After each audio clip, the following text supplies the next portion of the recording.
যুবসাথী প্রকল্পের form fill up অনলাইনেও করা যাবে।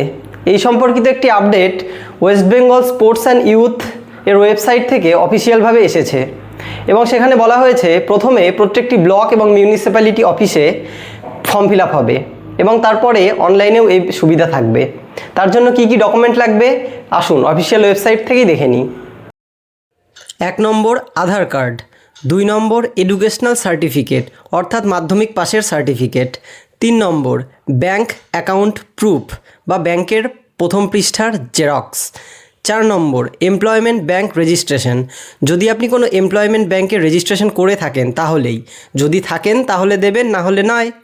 5 নম্বর পাসপোর্ট সাইজের ছবি, 6 নম্বর কাস্ট সার্টিফিকেট যদি থাকে, অর্থাৎ আপনি যদি কোনো কাস্ট অর্থাৎ SC ST বা OBC কাস্টের মধ্যে পড়েন তাহলে সেই সার্টিফিকেট।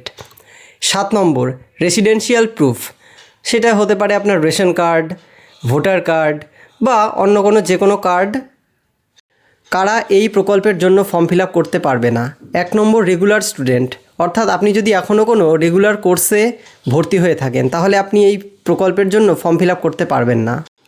2 নম্বর আপনি যদি কোনো সরকারি কর্মচারী হন, সে আপনি পার্মানেন্ট বা কন্ট্রাকচুয়াল যে কোনো ধরনের সরকারি কর্মচারী এই প্রকল্পের জন্য ফর্ম ফিল আপ করতে পারবে না।